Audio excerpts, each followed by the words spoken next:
Ah, Salam sejahtera Malaysia. Selamat pagi tuan-tuan dan puan yang dihormati sekalian. Kita tukar topi pula. Tukar topi, tukar topik lah.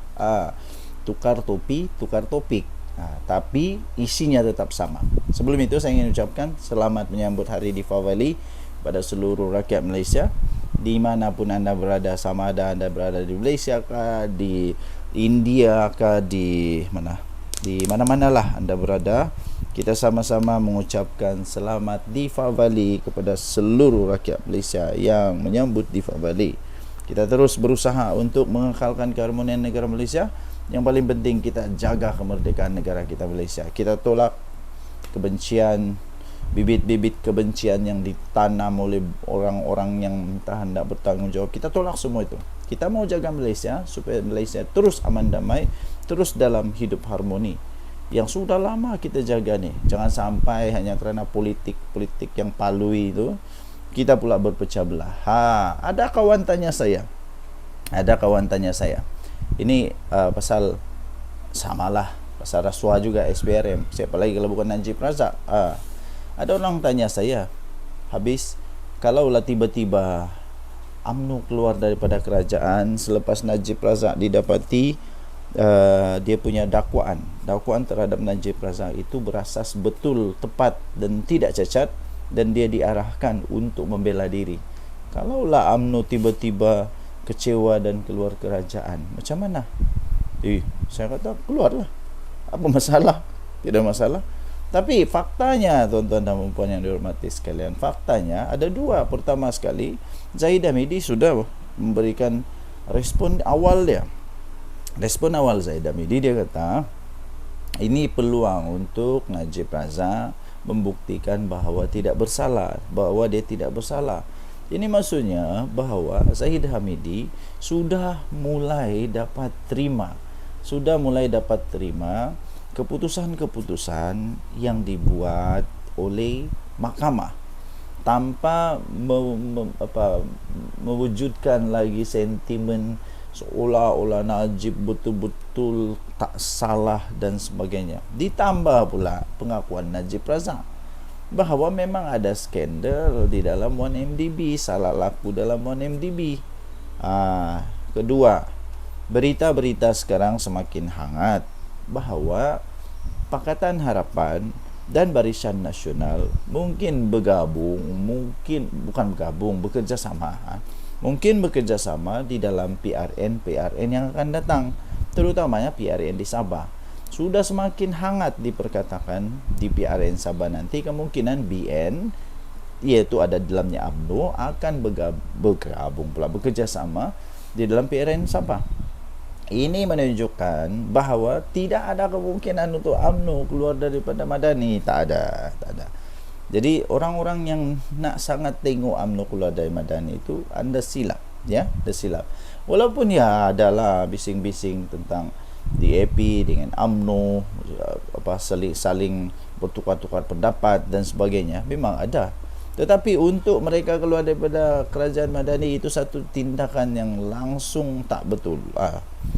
Langsung tak betul dan tidak ada pun kelebihan untuk mereka. Yang ada ialah ini akan mendatangkan kerugian lebih besar kepada UMNO. Ada apa dengan UMNO lagi kalau mereka keluar daripada kerajaan Madani? Ada apa dengan UMNO kalau mereka keluar daripada kerajaan Madani? Jadi jawapan saya mudah. Kepada anda yang bertanya, adakah UMNO akan keluar daripada kerajaan? Jawapan saya pendek, mudah, jelas. Tidak.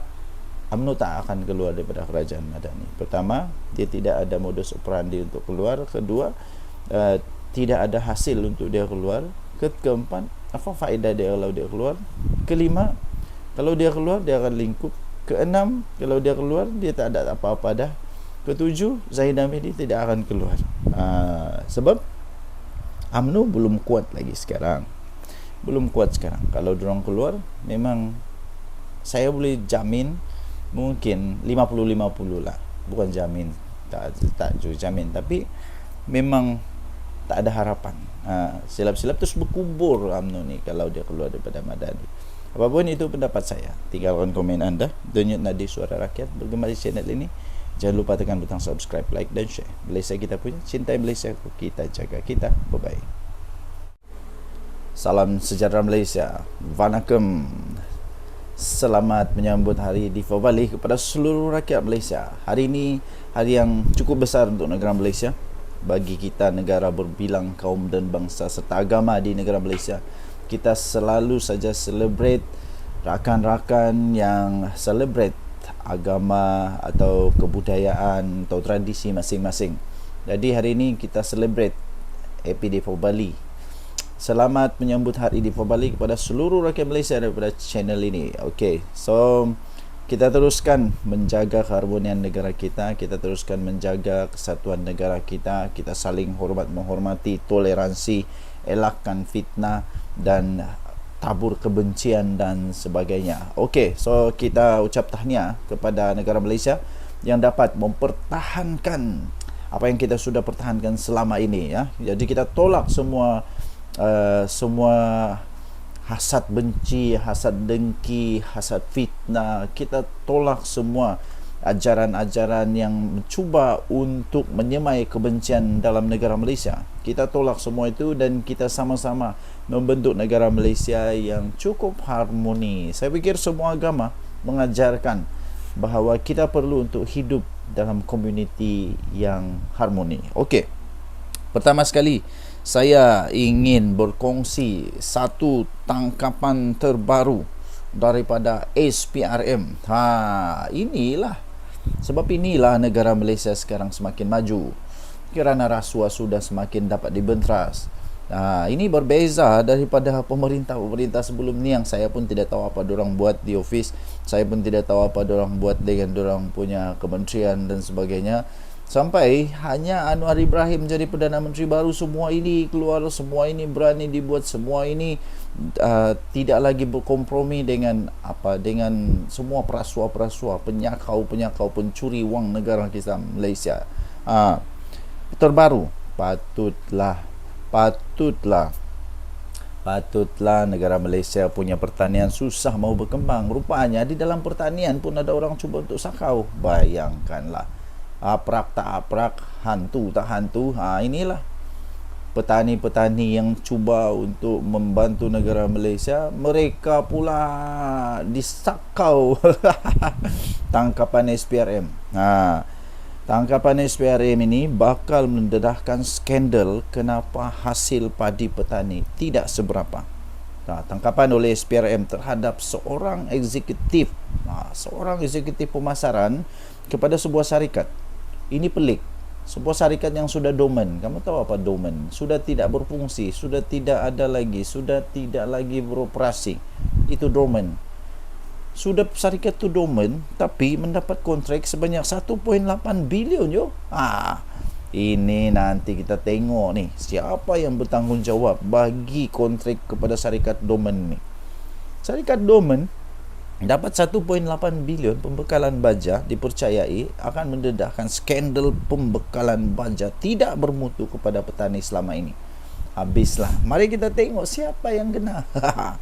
Ini kerana penyelewengan ini. Penyelewengan ini didakwa antara punca mengapa baja yang ada di Malaysia sekarang ini, yang dibekalkan oleh sebuah badan kerajaan kepada petani-petani, nampaknya sebenarnya tidak bermutu, yang kemudian menyebabkan petani-petani gagal menghasilkan padi yang mencukupi. Kesian petani ini.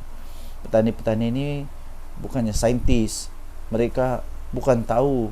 Yang tahu baja datang, buatlah seperti biasa. Ini teruk betul manusia-manusia ni. Ini kepala entah mana yang buat ini. Bagi aktivis media sosial yang giat membangkitkan isu penyelewengan dalam sektor pertanian, Hishamuddin Ghazali dan Sam Gaz, isu ini akan meledakkan apa yang berlaku sebenarnya selama ini. Ini dia. Lepas tu dia sebut apa? Pembangkang Perikatan Nasional.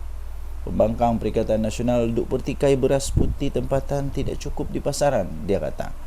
Zaman mereka jadi kerajaan 33 bulan, duk bekal baja subsidi, tak ikut spek, 15,000 tan kepada pesawah, hasil hingga hasil jadi rendah, tak apa pula. Zaman mereka jadi kerajaan 33 bulan, duk bekal baja subsidi, tidak ikut spek. 15,000 tan. kepada pesawah hingga hasil jadi rendah tak apa pula, kata dia. Kesannya tahun 2023 tak cukup beras, kata beliau menerusi Facebook. Siapa Perdana Menteri waktu tu? Habis checkmate. Kementerian Pertanian dan Keterjaminan Makanan pula sedia untuk memberikan kerjasama kepada SPRM susulan pembongkaran kewujudan kartel dalam pengagihan dan pembekalan kontrak baja padi dianggar bernilai 1.8 bilion. Menterinya Datuk Seri Muhammad Sabu berkata, beliau mengalu-alukan siasatan oleh badan berkenaan yang dijalankan ke atas Pertubuhan Peladang Kebangsaan atau NAFAS. Beliau kata, saya amat mengalu-alukan siasatan oleh SPRM yang dijalankan kini ke atas NAFAS. Saya juga ingin beri jaminan yang KPKM akan beri sepenuh kerjasama kepada SPRM untuk melengkapkan siasatan mereka. Semalam seorang eksekutif pemasaran sebuah syarikat direman 4 hari sehingga Sabtu ini berhubung dakwaan kewujudannya kartel dalam pengagihan dan pembekalan kontrak baja padi di sebuah pertubuhan di bawah kawalan sebuah kementerian yang dianggar 1.8 bilion. Perintah reman itu sah telah dikeluarkan oleh Magistrat Irza Zulaika Rohanuddin terhadap suspek. Menurut sumber lapor BH Online, lelaki berusia 30-an itu ditahan bagi membantu siasatan untuk memberikan keterangan lanjut. Setelah disiasat, hasil siasatan awal, kata laporan itu, siasatan awal mendapati syarikat terbabit adalah sebuah syarikat yang tidak aktif, sudah dormant di Malaysia sejak 8 tahun yang lalu. Bagaimanapun, syarikat induknya merupakan sebuah syarikat berpengkawalan di negara jiran. Di Singapura, syarikat terbabit juga dikatakan menerima kontrak pembekalan baja berjumlah 15,000 tan atau lebih kurang 60 juta pada tahun 2022. Siapa Perdana Menteri waktu itu, cik? Pemberian kontrak sangat meragukan, dipercayai dibuat atas arahan pihak tertinggi pertubuhan tanpa kelulusan lembaga pengarah dan diberikan secara rundingan terus atas alasan pembelian darurat. Bila sebut darurat, aku ingat pula seorang manusia di Malaysia ni lah. Okay, so untuk mendapatkan berita yang lebih jelas, lebih lengkap, anda boleh layari ini di Harapan Daily. Bukan Haraka ya, Harapan Daily. Ini Harapan Daily, tangkapan SPRM bakal dedahkan skandal apa ni? Kenapa hasil padi petani tidak seberapa. Okey, kita jumpa lagi. Baik. Salam sejahtera Malaysia. Vanakkam. Selamat menyambut Hari Deepavali kepada seluruh rakyat Malaysia. Hari ini hari yang cukup besar untuk negara Malaysia. Bagi kita, negara berbilang kaum dan bangsa serta agama di negara Malaysia, kita selalu saja celebrate rakan-rakan yang celebrate agama atau kebudayaan atau tradisi masing-masing. Jadi hari ini kita celebrate Happy Deepavali. Selamat menyambut Hari Deepavali kepada seluruh rakyat Malaysia daripada channel ini. Okey, so kita teruskan menjaga keharmonian negara kita, kita teruskan menjaga kesatuan negara kita, kita saling menghormati, toleransi, elakkan fitnah dan tabur kebencian dan sebagainya. Okey, so kita ucap tahniah kepada negara Malaysia yang dapat mempertahankan apa yang kita sudah pertahankan selama ini ya. Jadi kita tolak semua hasad benci, hasad dengki, hasad fitnah. Kita tolak semua ajaran-ajaran yang mencuba untuk menyemai kebencian dalam negara Malaysia. Kita tolak semua itu dan kita sama-sama membentuk negara Malaysia yang cukup harmoni. Saya fikir semua agama mengajarkan bahawa kita perlu untuk hidup dalam komuniti yang harmoni. Okey. Pertama sekali, saya ingin berkongsi satu tangkapan terbaru daripada SPRM. Inilah sebab inilah negara Malaysia sekarang semakin maju. kerana rasuah sudah semakin dapat dibenteras. Ini berbeza daripada pemerintah-pemerintah sebelum ni yang saya pun tidak tahu apa dorang buat di office. Saya pun tidak tahu apa dorang buat dengan dorang punya kementerian dan sebagainya. Sampai hanya Anwar Ibrahim jadi Perdana Menteri baru, semua ini keluar, semua ini berani dibuat, semua ini tidak lagi berkompromi dengan semua perasuah-perasuah, penyakau-penyakau, pencuri wang negara kita Malaysia. Terbaru, Patutlah negara Malaysia punya pertanian susah mau berkembang. Rupanya di dalam pertanian pun ada orang cuba untuk sakau. Bayangkanlah.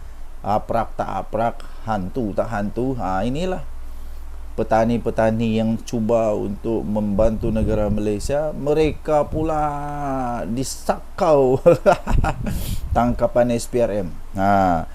Tangkapan SPRM ini bakal mendedahkan skandal kenapa hasil padi petani tidak seberapa. Tangkapan oleh SPRM terhadap seorang eksekutif pemasaran kepada sebuah syarikat. Ini pelik. Sebuah syarikat yang sudah dormant. Kamu tahu apa dormant? Sudah tidak berfungsi, sudah tidak ada lagi, sudah tidak lagi beroperasi. Itu dormant. Sudah syarikat tu dormant tapi mendapat kontrak sebanyak 1.8 bilion yo. Ini nanti kita tengok ni siapa yang bertanggungjawab bagi kontrak kepada syarikat dormant ni. Syarikat dormant dapat 1.8 bilion pembekalan baja, dipercayai akan mendedahkan skandal pembekalan baja tidak bermutu kepada petani selama ini. Habislah. Mari kita tengok siapa yang kena. Ini kerana penyelewengan ini. Penyelewengan ini didakwa antara punca mengapa baja yang ada di Malaysia sekarang ini yang dibekalkan oleh sebuah badan kerajaan kepada petani-petani nampaknya sebenarnya tidak bermutu, yang kemudian menyebabkan petani-petani gagal menghasilkan padi yang mencukupi. Kesian petani ini.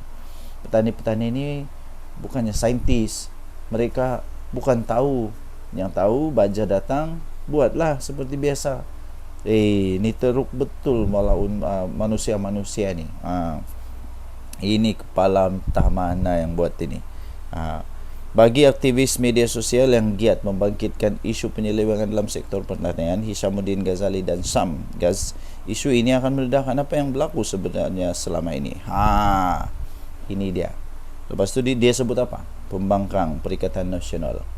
Pembangkang Perikatan Nasional duk pertikai beras putih tempatan tidak cukup di pasaran, dia kata. Zaman mereka jadi kerajaan 33 bulan duk bekal baja subsidi. Tak ikut spek. 15,000 tan kepada pesawah, hasil hingga hasil jadi rendah, tak apa pula. Zaman mereka jadi kerajaan 33 bulan duk bekal baja subsidi tidak ikut spek. 15,000 tan kepada pesawah hingga hasil jadi rendah, tak apa pula, kata dia. Kesannya tahun 2023 tak cukup beras, kata beliau menerusi Facebook. Siapa Perdana Menteri waktu tu? Habis checkmate. Kementerian Pertanian dan Keterjaminan Makanan pula sedia untuk memberikan kerjasama kepada SPRM susulan pembongkaran kewujudan kartel dalam pengagihan dan pembekalan kontrak baja padi dianggar bernilai 1.8 bilion. Menterinya Datuk Seri Muhammad Sabu berkata, beliau mengalu-alukan siasatan oleh badan berkenaan yang dijalankan ke atas Pertubuhan Peladang Kebangsaan atau NAFAS. Beliau kata, saya amat mengalu-alukan siasatan oleh SPRM yang dijalankan kini ke atas NAFAS. Saya juga ingin beri jaminan yang KPKM akan beri sepenuh kerjasama kepada SPRM untuk melengkapkan siasatan mereka. Semalam seorang eksekutif pemasaran sebuah syarikat direman 4 hari sehingga Sabtu ini berhubung dakwaan kewujudannya kartel dalam pengagihan dan pembekalan kontrak baja padi di sebuah pertubuhan di bawah kawalan sebuah kementerian yang dianggar 1.8 bilion. Perintah reman itu sah telah dikeluarkan oleh Magistrat Irza Zulaika Rohanuddin terhadap suspek. Menurut sumber lapor BH online, lelaki berusia 30-an itu ditahan bagi membantu siasatan untuk memberikan keterangan lanjut. Setelah itu, setelah disiasat, hasil siasatan awal, kata laporan itu, siasatan awal mendapati syarikat terbabit adalah sebuah syarikat yang tidak aktif, sudah dormant di Malaysia sejak 8 tahun yang lalu. Bagaimanapun, syarikat induknya merupakan sebuah syarikat berpengkawalan di negara jiran. Di Singapura, syarikat terbabit juga dikatakan menerima kontrak pembekalan baja berjumlah 15,000 tan atau lebih kurang 60 juta pada tahun 2022. Siapa Perdana Menteri waktu itu, cik? Pemberian kontrak sangat meragukan, dipercayai dibuat atas arahan pihak tertinggi pertubuhan tanpa kelulusan lembaga pengarah dan diberikan secara rundingan terus atas alasan pembelian darurat. Bila sebut darurat, aku ingat pula seorang manusia di Malaysia ni lah. Okay, so untuk mendapatkan berita yang lebih jelas, lebih lengkap, anda boleh layari ini di Harapan Daily. Harapan, bukan Haraka ya, Harapan Daily. Ini Harapan Daily, tangkapan SPRM bakal dedahkan skandal apa ni? Kenapa hasil padi petani tidak seberapa. Okey, kita jumpa lagi. Baik.